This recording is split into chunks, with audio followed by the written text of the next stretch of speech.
We'll begin with matters that are likely to play out in the courts today. The person who's been arrested in connection with the murder of TSHEGOFATSO PULE, that's Muzigayise Malepane, is set to make an appearance in court today. You remember, TSHEGOFATSO PULE is one of the many instances of gender-based violence that sparked widespread outrage across the country. She was 8 months pregnant at the time, and her body was found hanging in Durban Deep. So many people weighing in on this particular issue, amongst many others in South Africa. We're certainly watching with keen interest to see how the pre-trial in this matter will take place. Awasipa Gema on that court story throughout the course of the day.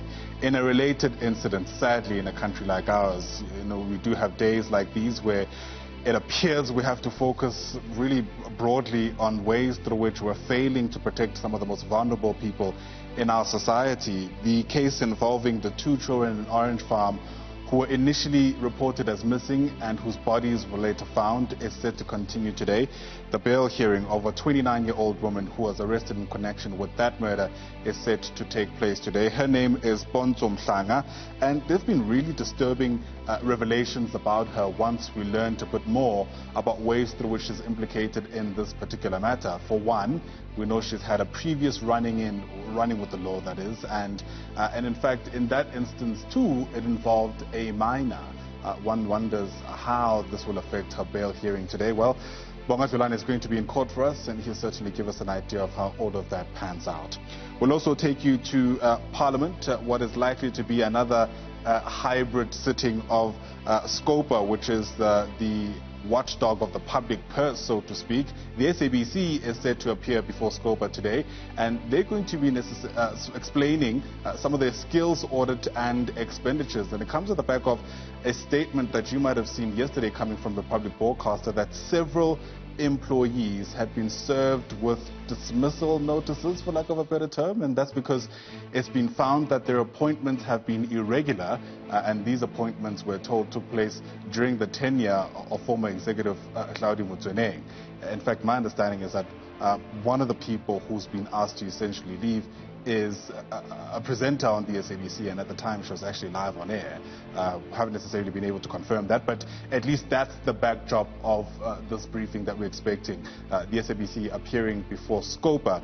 SCOPA, of course, having a history of cracking the whip insofar as some of these irregular appointments and expenditures are concerned. Newzroom Afrika, the desk watching that story quite closely for you. And then quite an interesting story that we're expecting today. The South African Astronomical Observatory in the Western Cape is turning 200 years today and will be therefore declared a heritage site. I'm not quite sure how much you know about the stars and if you're into anything to do with the astronomy and horoscopes and the likes, but certainly an important moment for this institution. Nasipi Sami will be visiting the site in the Western Cape today, helping understand not only the history, but also, I guess, what future plans are in place to try and ensure that that history is well-lived for another 200 years, so to speak. So really quite a feel-good story that you should look out for throughout the course of the day. And then, of course, the ongoing attention, sustained surveillance, so to speak, in the city of, in the town rather, of Senegal. That's where simmering tensions were feared to possibly spill over into violence in the wake of the murder of farm manager Brendan Horner. Today, we're expecting the 2 men who've been arrested in connection with Horner's murder to make an appearance in court today. You remember there is a parallel case taking place against 2 other men who are facing malicious damage to property charges. They were granted 15,000 rand bail, but this is now specifically to do with Brendan Horner's murder case. They are expected to appear in court today.